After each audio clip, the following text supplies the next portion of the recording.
মাঝে যেই প্রথম 10 দিন আছে সেই প্রথম 10 দিনের মধ্যে কিছু আমল আছে। এই এখন চলতেছে যে 10 দিনের মধ্যে এখন চলতেছে।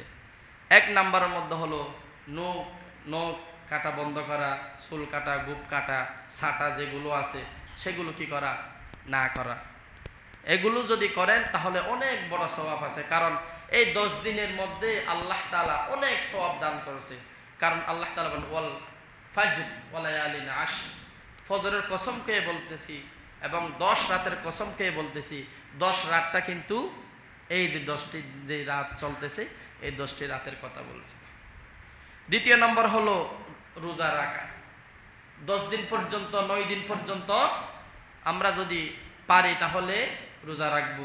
আর বিশেষ করে 9 তারিখ কি রাখবো, ইনশাআল্লাহ রোজা রাখবো। আল্লাহ তাআলা আমাদের সবাইকে রাখার তৌফিক দান করুক। 3 নাম্বার হলো বেশি বেশি জিকির করা। কি করা? বেশি বেশি জিকির করা। কারণ আল্লাহ তাআলা বলেন ইয়া আইয়ুহাল্লাযীনা আমানু যকুরুল্লাহা যিকরান কাসীরা ওয়াসাব্বিহুহু বুকরাতাম ওয়া আসীলা। খুব চমৎকার একটি আয়াত। আল্লাহকে বেশি বেশি ডাকতে হবে। 4 নম্বর হলো বেশি পরিমাণ তাকবীর বলা। কি বলতে হবে? তাকবীর, সুবহানাল্লাহ, আল্লাহু আকবার, ওয়া লা ইলাহা ইল্লাল্লাহ, আল্লাহু আকবার। আর একটি তাকবীর হলো 9 তারিখের ফজর থেকে 13 তারিখ আসর পর্যন্ত এই তাকবীর তাশরিক অবশ্যই প্রত্যেক মুসলমান নরনারী থেকে পাঠ করতে হবে, পড়তে হবে। এটা ওয়াজিব। ছেলেরা বড় আওয়াজে মসজিদে বা বড় আওয়াজে পড়বে, মহিলারা ঘরের মধ্যে ছোট আওয়াজে পড়বে। 5 নম্বর হলো বেশি বেশি দান সদকা করা। কি করা? দান সদকা করা। কারণ আল্লাহ তাআলা বলেন তোমরা যদি আমার রাগ, যদি আমার গুসা তোমরা যদি পানি করতে চাও তাহলে তোমরা এতিমদেরকে তোমরা খাওয়াও, বেশি বেশি দান সদকা করো। আমরা করিতে ইনশাআল্লাহ আল্লাহ তাআলা আমাদের সবার দানকে কবুল করুক। আর 6 নাম্বার হলো বেশি বেশি করে দোয়া করা। কারণ রাসূল পাক সাল্লাল্লাহু আলাইহি ওয়াসাল্লাম ইরশাদ করেন মাল্লাম ইয়াসআলিল্লাহ ইয়াগদাব আলাইহি, যেই ব্যক্তি আল্লাহর কাছে দোয়া করে না, আল্লাহর কাছে চায় না, আল্লাহ তাআলা ওই ব্যক্তির উপর রাগান্বিত হন। আমরা তো বান্দাদের কাছে কারো কাছে চাইলে তারা তো রাগ করে, আল্লাহর কাছে চাইলে কি রাগ করবে? আল্লাহ তাআলা বলতেছে আমার কাছে না চাইলে আমি রাগ করি। দেখেন কত চমৎকার। 7 নম্বর হলো আন্তরিকভাবে তওবা করা।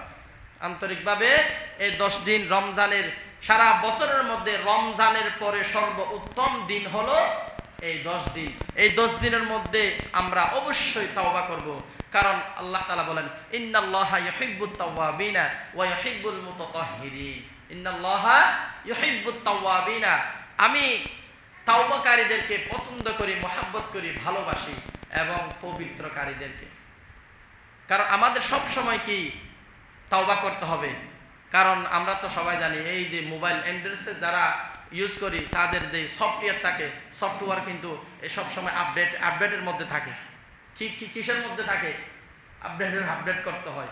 ঠিক তদ্রূপ আমাদের জীবনকে যদি সুন্দর করতে চায় তাহলে আমাদের সবচেয়ে বেশি তাওবা করতে হবে, ঠিক কিনা? 8 নম্বর হলো সামর্থ্য থাকলে হজ ও উমরা করা। এখন যারা হজ করবে তারা তো সবাই চলে গেছে, আমাদের হুজুরও চলে গেছে আলহামদুলিল্লাহ। আর আমরা যারা যেতে পারি নাই ইনশাআল্লাহ আগামী বারের মধ্যে যাওয়ার জন্য অবশ্যই নিয়ত করব। আল্লাহ তাআলা আমাদের সবাইকে কবুল করুক। আর বেশি বেশি নফল ইবাদত করা। বেশি বেশি কি করা? নফল ইবাদত করা। আর কিয়ামতে এই ঈদুল আজহারের দিন সবচেয়ে গুরুত্বপূর্ণ আমল হলো সামর্থ্য থাকলে কুরবানি করা। কি করা? কুরবানি করা।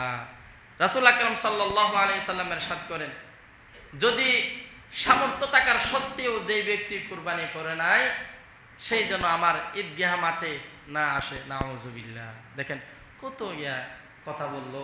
সেই জন্য আমরা সর্বোচ্চ চেষ্টা করব আল্লাহ তাআলা যেন আমাদের এই আমলগুলো করার তৌফিক দান করুক, বিশেষ করে কুরবানি করার তৌফিক দান করুক। ওয়া আখিরু দাওয়ানা আলহামদুলিল্লাহি রাব্বিল আলামিন। আমরা যারা সুন্নাহ পড়ি নাই সুন্নাহ পড়ি।